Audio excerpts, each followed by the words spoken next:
कभी सोचा है कि हमारी बॉडी बिना किसी दवाई, बिना किसी मशीन और बिना किसी बाहरी मदद के खुद को अंदर से ठीक कैसे करती है?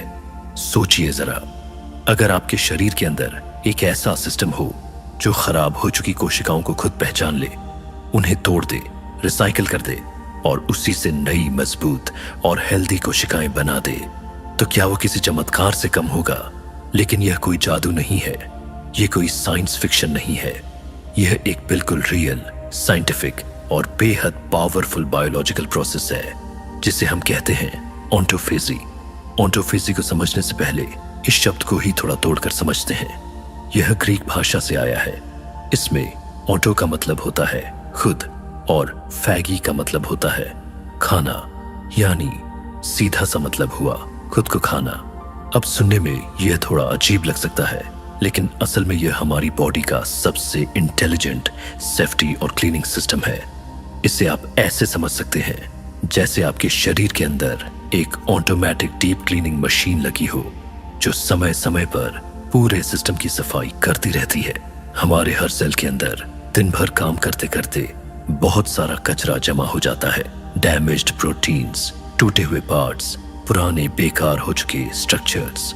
अगर यह कचरा जमा होता रहे तो सेल कमजोर होने लगता है, बीमारी का रिस्क बढ़ जाता है और एजिंग तेज हो जाती है। लेकिन ऑटोफेजी इस जंक को पहचानती है, उसे तोड़ती है, रिसाइकिल करती है और उसी रॉ मटेरियल से नए हेल्दी सेल पार्ट्स बना देती है। बिल्कुल जैसे कबाड़ से जुगाड़, पुरानी चीजों से नई ताकत। और यह कोई छोटी मोटी थ्योरी नहीं है। इस प्रोसेस की गहराई को समझने के लिए जापान के वैज्ञानिक योशिनोरी ओसुमी को साल 2016 में मेडिसिन का नोबेल प्राइज मिला था। सोचिए, जब किसी चीज पर नोबेल प्राइज मिलता है तो इसका मतलब होता है कि उसके पीछे सालों की रिसर्च, एक्सपेरिमेंट और सॉलिड साइंस खड़ी है। यानी ऑटोफेजी सिर्फ सोशल मीडिया ट्रेंड नहीं है, यह हार्ड साइंस है। अब सवाल उठता है, इस नेचुरल क्लीनिंग सिस्टम को एक्टिवेट कैसे किया जाए? क्या इसके लिए कोई दवा चाहिए, कोई सप्लीमेंट, कोई महंगा ट्रीटमेंट? नहीं, इसका सबसे पावरफुल और नेचुरल ट्रिगर है फास्टिंग, यानी उपवास। जब हम लगातार खाते रहते हैं तो बॉडी को बाहर से एनर्जी मिलती रहती है, उसे अंदर सफाई करने की जरूरत ही महसूस नहीं होती। लेकिन जैसे ही हम खाना बंद करते हैं, बॉडी को एक सिग्नल मिलता है कि अब बाहर से फ्यूल नहीं आ रहा। तब शरीर अंदर की तरफ देखता है और वहां जमा हुए जंक, खराब सेल्स और एक्स्ट्रा फैट को फ्यूल की तरह इस्तेमाल करना शुरू कर देता है। यहीं से ऑटोफेजी एक्टिवेट होती है। इस दौरान शरीर के अंदर एक बहुत बड़ा मेटाबॉलिक शिफ्ट होता है। आमतौर पर हमारा शरीर एनर्जी के लिए ग्लूकोज, यानी शुगर का इस्तेमाल करता है जो हमें खाने से मिलती है। लेकिन जब फास्टिंग में यह ग्लूकोज खत्म हो जाता है, तब शरीर फैट को जलाना शुरू करता है।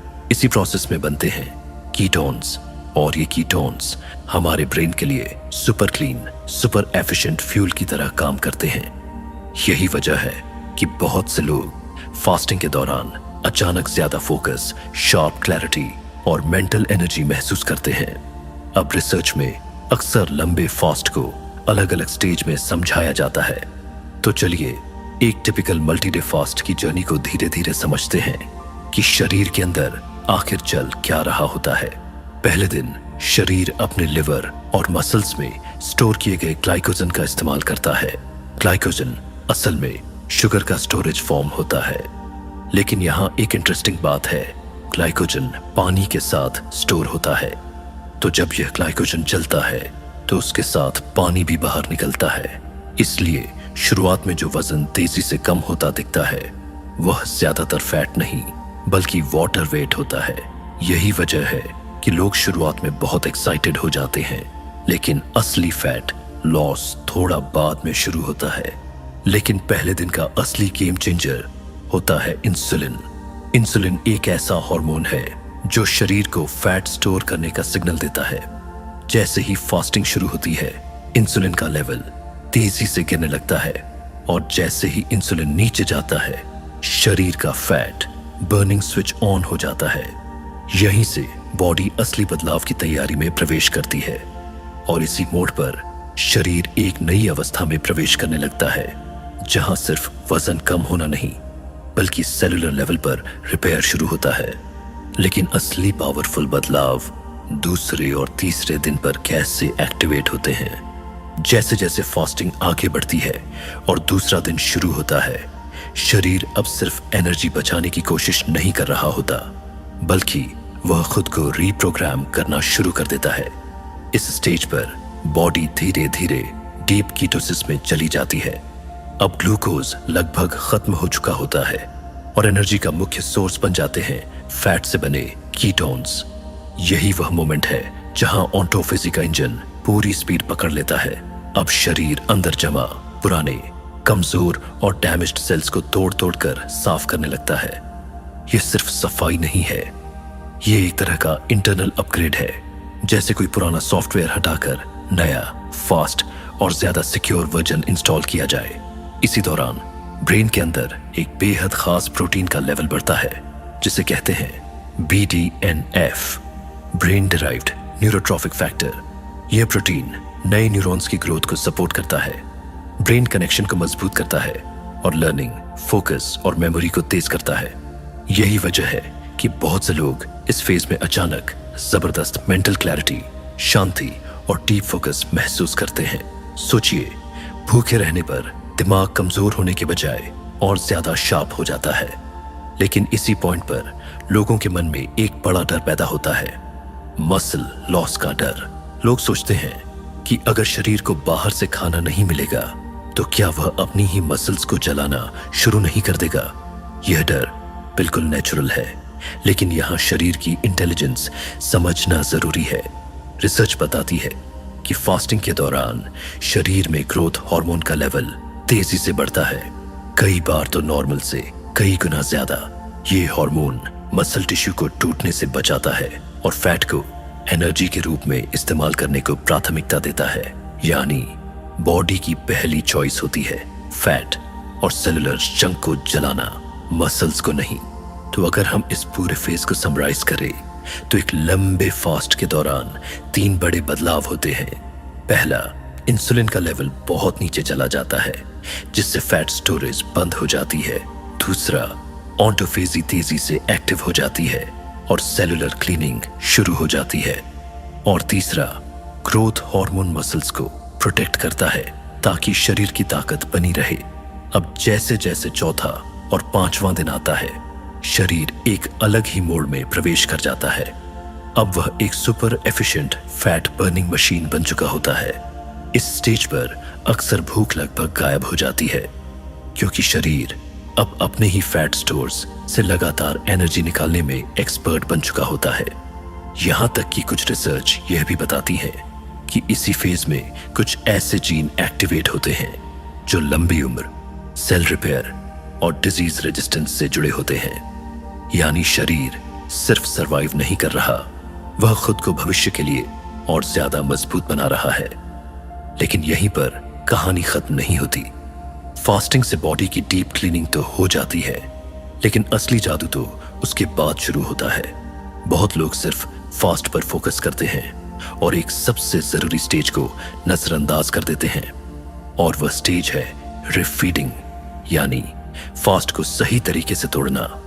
इसे ऐसे समझिए, मान लीजिए आपने एक पुरानी कमजोर बिल्डिंग को गिरा दिया, मलबा साफ कर दिया।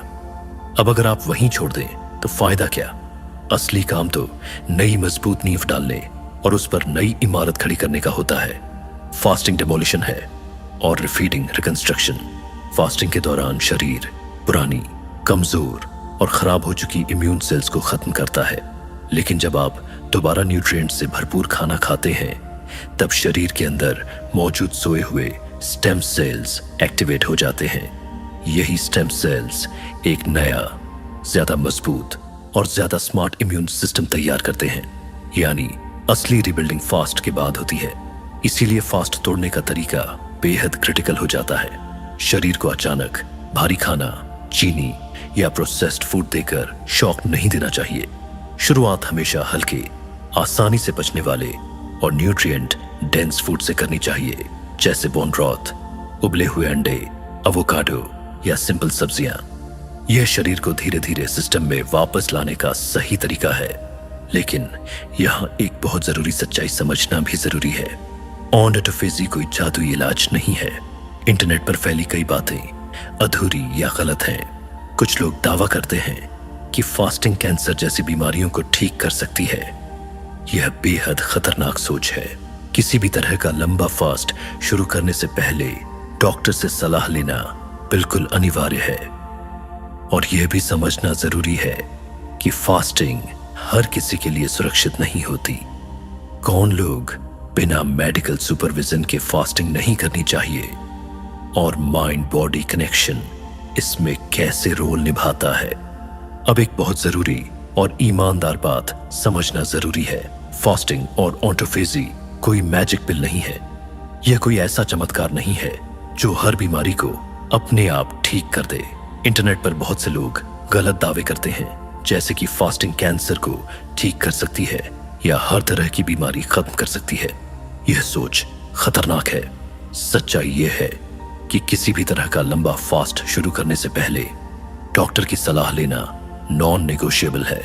इसमें कोई समझौता नहीं होना चाहिए, क्योंकि हर इंसान की बॉडी अलग होती है, उसकी मेडिकल हिस्ट्री अलग होती है और उसकी लिमिट्स भी अलग होती हैं। कुछ लोगों के लिए फास्टिंग बिल्कुल सुरक्षित नहीं होती, जैसे गर्भवती महिलाएं, टाइप 1 डायबिटीज के मरीज, बहुत ज्यादा अंडरवेट लोग या जिनकी ईटिंग डिसऑर्डर की हिस्ट्री रही हो। इन मामलों में बिना मेडिकल सुपरविजन फास्टिंग करना शरीर को फायदा पहुंचाने के बजाय नुकसान पहुंचा सकता है। इसलिए ज्ञान के साथ जिम्मेदारी भी उतनी ही जरूरी है। यहाँ एक और बेहद दिलचस्प एंगल है, माइंड और बॉडी का कनेक्शन। कुछ स्टडीज बताती हैं कि जब फास्टिंग के दौरान मन शांत, फोकस्ड और स्टेबल रहता है तो शरीर फैट बर्न करने और सेल रिपेयर में ज्यादा एफिशिएंट हो जाता है। लेकिन अगर इंसान लगातार स्ट्रेस, डर या एंजाइटी में रहे तो शरीर में कोर्टिसोल बढ़ सकता है, जिससे मसल लॉस और थकावट बढ़ने का रिस्क होता है। यानी आपकी सोच, आपकी भावनाएं और आपका मानसिक संतुलन सीधे आपके फिजिकल रिजल्ट्स को प्रभावित करते हैं। ये बात हमें यह सिखाती है कि हेल्थ सिर्फ डाइट या फास्टिंग का खेल नहीं है, बल्कि माइंडसेट का भी खेल है। तो ऑटोफेजी का असली मतलब सिर्फ भूखा रहना नहीं है। इसका मतलब है अपने शरीर के इंटेलिजेंट रिपेयर सिस्टम को समझना, उसे सही टाइमिंग, सही डिसिप्लिन और सही अवेयरनेस के साथ सपोर्ट करना। कभी कभी कम करना ही असली अपग्रेड बन जाता है। कम खाना, कम ओवरलोड, कम डिस्ट्रैक्शन, ताकि शरीर और दिमाग दोनों खुद को रीसेट कर सके। अगर यह वीडियो आपको नई सोच दे गया हो तो नीचे कमेंट में लिखो, मैं अपने शरीर को सुनूंगा। वीडियो पसंद आया हो तो लाइक करो, अपने दोस्तों के साथ शेयर करो और ऐसे ही साइंस प्लस माइंडसेट कंटेंट के लिए चैनल को सब्सक्राइब करना मत भूलना।